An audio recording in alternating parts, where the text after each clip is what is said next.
সালামের কাইফিয়ত বর্ণনা করে তাফসীরের কিতাবের মধ্যে লেখা আছে তা'যীমান ওয়া তাকরীমান ওয়া তাওকীরান ওয়া তাশরীফান, আমার নবীকে সর্বোচ্চ সম্মান ইজ্জত দিয়ে সালাম দিতে হবে। সুবহানাল্লাহ। যদি এখানে কেউ গড়িমসি করে তাহলে একটা ফতোয়া আপনাদেরকে বলে যাই। কিতাবের নাম সিরাতে হালবিয়া, সিরাতে হালবিয়া। আল্লামা ইব্রাহিম হালাবি হানাফি রহমতুল্লাহ আলাইহি লিখেছেন, আল কিয়াম মুস্তাহসান ফামান ফাআলাহু ফাকাদ আহসানা ওয়া মান লা ফালা ওয়া মান আনকারা ফাকাদ কাফারা। তিনি বলেছেন, হানাফি মাযহাবের ইমাম, তিনি বলেছেন আল্লাহর হাবিবের মহব্বতের সালাম কিয়াম তাজিম করে দাঁড়িয়ে সালাম দেওয়া এটা অতি উত্তম। এটা কি অতি উত্তম। ফামান ফাআলাহু, যেই ব্যক্তি করবে, ফাকাদ আহসানা, সে অতি উত্তম কাজ করলো। ওমান লা ফালা, যে করলো না সে বঞ্চিত হলো। ওমান আনকারা ফাকাদ কাফারা, যেই ব্যক্তি ইনকার করলো সে কাফের হয়ে গেল। আল্লাহর হাবিব আল্লাহর নবী সরকার দো আলম বলেন, আমার আদরের উম্মত পৃথিবীর যেই প্রান্ত থেকেই হোক না কেন, যখন আমার উপরে দরুদ শরীফের হাদিয়া পাঠায়, ওই দরুদে পাক আনা আসমাউ সালাতাকুম আলাইয়া, আমার উপরে আমার আদরের উম্মত যখন দরুদ শরীফ পড়ে, সেই দরুদে পাক আমি সরাসরি নিজের দুই কান মোবারকে শুনি, বিলা ওয়াসিতাতিন, মাঝখানে কোনো মাধ্যম লাগে না। আমরা দরুদ শরীফ পড়ি, সরাসরি দরুদ শরীফ শোনেন জিন্দা নবী রহমাতুল লিল আলামিন। আল্লাহর হাবিব রহমতের নবী আকা মাওলা বলেন, ওয়া আরিফুহুম, কারা আমি রসুলের উপর দরুদ শরীফ পড়লো, আমি রহমতের নবী তাদেরকে চিনি। কার ছেলে কার নাতি কে আমার উপর দরুদ শরীফ পড়লো, আমি রহমতের নবী তাদেরকে চিনি। আমার দয়াল নবীর এই ক্ষমতা আছে না নাই? আমার নবী দেখতে পান কিনা? আন্দাজে বললে তো আবার অনেকেই মানবে না, যারা সহিহ হাদিসের দলিল চায়। হাদিস সহিহ হাদিসে আছে, আল্লাহর হাবিব বলেছেন, ইন্নী আরা মা লা তারাউনা ওয়া ইন্নী আসমাউ মা লা তাসমাউন, আমি রহমতের নবী যা দেখি তোমরা তা দেখতে পাও না, আমি যা শুনি তোমরা তা শুনতে পাও না। হাদিসের কিতাবে এটাও আছে, আমার রহমতের নবী সামনে যেমন দেখতেন, পিছনে তেমন দেখতেন, ডাইনে তেমন দেখতেন, বায়ে তেমন দেখতেন, নিচেও তেমন দেখতেন, উপরেও তেমন দেখতেন। বলেন না সুবহানাল্লাহ। চারো তরফ। এটাও হাদিসে আছে, রহমতের নবী যখন নামাজের ইমামতির আসনে দাঁড়াতেন, পিছনে তৃতীয় চতুর্থ রাকাতে কোনো একটা জায়গায় যদি আঁকা বাঁকা হতো, আমার দয়াল নবী কাতারের নাম ধরে কোন জায়গায় তা স্পষ্ট করে সামনের দিকে তাকিয়ে বলে দিতেন। তো সেই নবী আমাদের দরুদ সালাম শুনতে পান, এটা বিশ্বাস আমাদের আছে। তারপরে কোনো মজলিস কোনো মাহফিল হলেই আশিকেরা দরুদ শরীফ পড়ে, তাই না? এটাও হাদিসে আছে। আল্লাহর মেহেরবানি, আমি অধমের নজরে এই হাদিস পড়েছি। আল্লাহর হাবিব বলেন, ক্বালা রাসূলুল্লাহ সাল্লাল্লাহু তাআলা আলাইহি ওয়াসাল্লাম, যায়্যিনু মাজালিসাকুম বিসসালাতি আলান নবিয়্যি। সুবহানাল্লাহ। আল্লাহর হাবিব বলেন, তোমরা যখন মজলিস করো, মাহফিল করো, যায়্যিনু, তোমরা যায়্যিনু মাজালিসাকুম, তোমাদের মাহফিল তোমাদের মজলিসের সৌন্দর্য যদি বৃদ্ধি করতে চাও, বিসসালাতি আলান নবিয়্যি, মাহফিলের সৌন্দর্য বর্ধনের জন্য আমি রাসূলের উপর দরুদ শরীফ পড়ো। তোমাদের মাহফিলের সৌন্দর্য হলো আমি রহমতের নবীর দরুদে পাক। ঠিক কিনা বলো? আরো অবাক হবেন, আমরা দরুদ শরীফ পড়ার সময় ডাইনে বামের সামনে পিছনে তাকাই, হা করে চেয়ে থাকি, চুপ করে থাকি।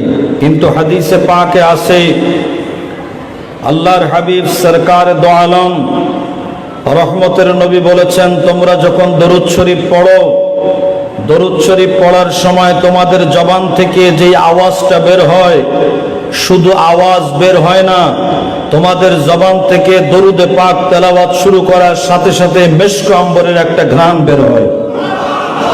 এই ঘ্রাণটা 2-5-10 হাত দূরে যায় তা নয়, এই ঘ্রাণটা সারা দুনিয়া ব্যাপী ছেয়ে যায়। এই ঘ্রাণটা 2-5 দিন স্টে করে তা নয়, এই ঘ্রাণটা কিয়ামত পর্যন্ত আকাশে বাতাসে উঠতে থাকে। সুবহানাল্লাহ। এরপরে আমরা কত ভাগ্যবান যে দরুদ শরীফ পড়ার সুযোগ পেয়েছি। আমার বিশ্বাস, আমি সব মাহফিলেই বলি, চেষ্টা করি আল্লাহর হাবিব আল্লাহর নবীর দরুদ শরীফ পড়ার সুযোগ যখন কেউ পাবে, ওই মুহূর্তেই আল্লাহর প্রশংসা এবং আল্লাহর শুকরিয়া করা দরকার যে আল্লাহ তুমি আমার তকদির খুলে দিয়েছো যে আমি তোমার হাবিবের দরুদ শরীফ পড়ার সুযোগ পেয়েছি। কেন? মিশকাতুল মাসাবি বাবুস সালাতি আলান নবিয়্যি ওয়া ফাদলিহা, এই অধ্যায়ের মধ্যে স্পষ্ট এসেছে। প্রয়োজনীয় অংশ বিশেষ আমি আপনাদেরকে সময় সংক্ষিপ্ততার কারণে বলবো। আল্লাহর হাবিব সরকার দো আলমের দরবারে আল্লাহ তাআলা জিবরাইল আমিন আলাইহিস সালামকে আমাদের জন্য দুটি সুসংবাদ নিয়ে একদিন পাঠিয়েছিলেন। সুবহানাল্লাহ বলেন। আল্লাহর হাবিবের দরবারে আল্লাহর পক্ষ থেকে জিবরাইল আমিন আমাদের জন্য বড় বড় দুটো সুসংবাদ দিয়ে এসেছিলেন। সেই সুসংবাদ আল্লাহর দেওয়া। হাদা কালামুল্লাহ ওয়া কালামুর রহমান, এটা আল্লাহর কথা, বলেন না সুবহানাল্লাহ। আল্লাহই সুসংবাদ পাঠিয়েছেন। সুসংবাদ হলো মান সাল্লা আলাইকা সালাতান সাল্লাইতু আলাইহি, আল্লাহ নিজেই খোদ নিজেই রব্বুল আলামিন বলেছেন, যেই ব্যক্তি আমার হাবিবের উপরে দরুদ শরীফ পড়বে আমি আল্লাহ টাটকা নগদ তাজা ওই মুহূর্তে তার উপর রহমত নাজিল করব। দরুদ শরীফ পড়া শুরু, আল্লাহর রহমত নাজিল হওয়াও শুরু। বড় মজার ব্যাপার, আমি একখানা কিতাবে পেয়েছি, আল্লামা ইউসুফ নবহানি উনি ওনার জাওয়াহিরুল বিহার শরীফের মধ্যে লিখেছেন, যেই ব্যক্তি যেই জায়গায় বসে দরুদ শরীফ পড়বে ওই জায়গার সম্মান এত বেড়ে যাবে, যেদিন দয়াল নবীর দরুদ শরীফ পড়া হবে ওদিন থেকে ওই জায়গার উপরে 1 বছর রহমত নাজিল হবে। এজন্য ঘরে বাড়ি মিলাদ শরীফ আমরা পড়ি, কবরস্থানে যে দরুদ শরীফ পড়ে দোয়া করবেন, কাজে লাগবে, রহমত নাজিল হবে। তো 1 নম্বর সুসংবাদ, দরুদ শরীফ পড়া শুরু, রহমত নাজিল হওয়াও শুরু। তাজা টাটকা নগদ, আমার কথা না, হাদিসে মিশকাত, বাবের নাম বাবুস সালাতি আলান নবিয়্যি ওয়া ফাদলিহা। দ্বিতীয় নাম্বার সুসংবাদটা বড় সুসংবাদ, আল্লাহর হাবিব সরকার দো আলমের প্রতি সালাম দেওয়া। এখন অনেকেই বেদাত বিভিন্ন ধরনের ফতোয়া দিচ্ছে কিনা বলেন, আমরা কাউরে ডরাইয়া বাংলাদেশে কোনো জায়গায় কথা বলি না। গতকালকে বাংলাদেশের হিন্দুস্তানের ওহাবিয়াতের ঘাটিতে দাঁড়াইয়া আমি প্রত্যেকটা কথার জবাব দিয়েছি। আমার সাথে যারা ছিলেন তারা কয় আমরা তো ভয় পাইতেছিলাম। মানে ভয় পাবো কেন, আমি তো আমার কথা বলি নাই, ঠিক কিনা বলেন? তো আমার নবীর সালামের বেলায় অ্যালার্জি হয়। আল্লাহ নিজেই কি বলতেছেন, ওয়ামান সাল্লামা আলাইকা, দ্বিতীয় সুসংবাদ, ওয়ামান সাল্লামা আলাইকা, আয় হাবিব যেই ব্যক্তি আপনাকে সালাম দেবে, কথাটা কার? একটু বুঝতেছেন কিনা তাই জিজ্ঞাসা করলাম, কিছু মনে করেন না। কথা কার? আল্লাহ বলতেছেন ওমান সাল্লামা আলাইকা, আয় হাবিব যেই ব্যক্তি আপনাকে সালাম দেবে, সাল্লামতু আলাইহি, যেই ব্যক্তি আপনাকে সালাম দেবে স্বয়ং আমি আল্লাহ তাকে সালাম দেব। বড় করে কোন আল্লাহু আকবার। আমি ভাগ্যবান, আমি কাদরিয়া মাদ্রাসার শিক্ষক খাদেম, এখন 18 বছরের মতো চলে। এর আগে আমি সেখানে হাদিস এবং ফিকহের কিতাব পড়েছি, 2টা বিষয়ে আমি এখানে টাইটেল পড়েছি। হাদিস এবং ফিকহের মধ্যে উস্তাদদের দর্শে বসে 2 বার বুখারী শরীফ খতম করার সুযোগ হয়েছে। তো অনেকগুলো সেহাসিত্তা সহ যতটুকু সামান্য পড়েছি, এমন আমল যেই আমলটা করলে আল্লাহ সালাম দেয় এটা খুঁজে পাই নাই। একটি আমল শুধু খুঁজে পেয়েছি, যে রহমতের নবীকে যদি কেউ সালাম দেয় তাকে আমার আল্লাহ সালাম দেয়।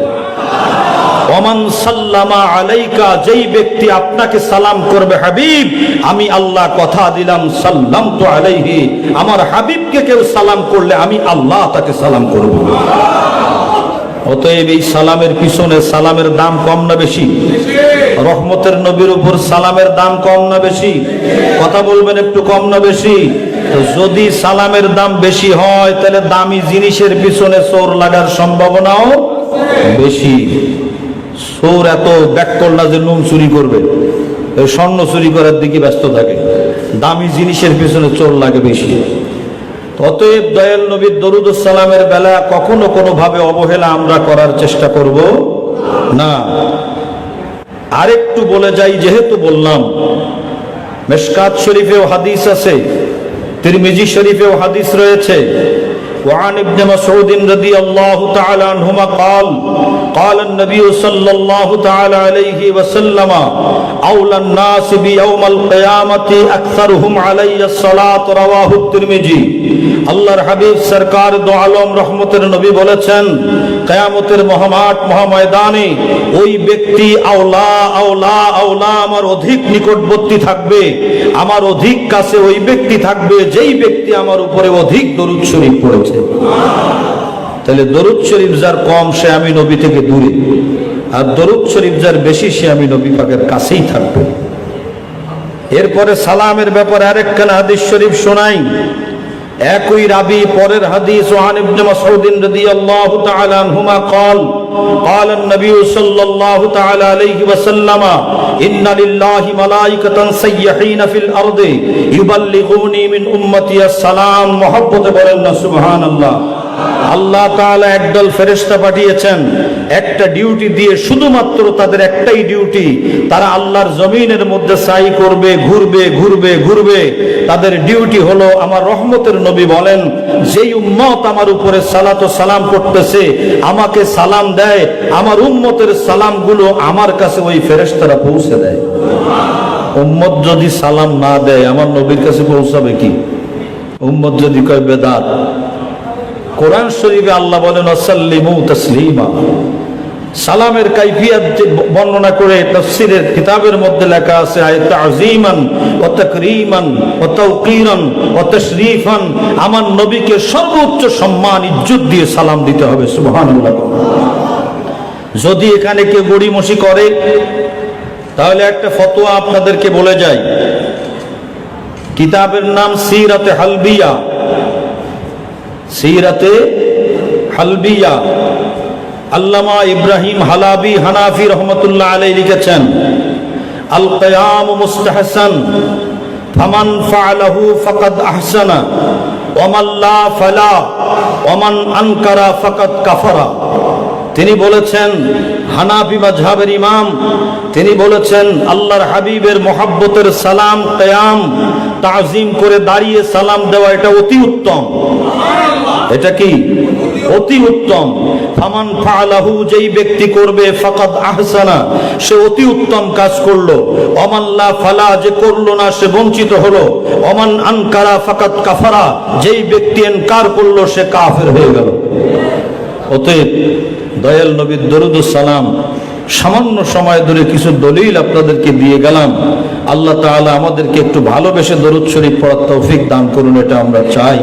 আসুন তো এবার দয়াল নবী সরকার দো আলম, হাজির ও নাজির নবী, আল্লাহর নূরের তৈরি নবী, রহমতের নবী, দো জাহানের কান্ডারি নবী, আল্লাহ পাকের আরশের আরশ নবী, আল্লাহ পাকের খানায় কাবার ও কিবলা নবী।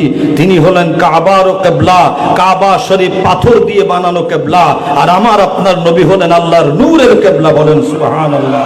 সেই রহমতের নবীর প্রেমে একটু ভালোবাসা দিয়ে দরুদ শরীফ পড়ে আল্লাহ ও রাসূলকে খুশি করতে চাই। আল্লাহুম্মা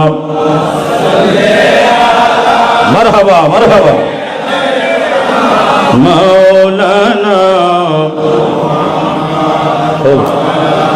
আলী সাইয়্যিদ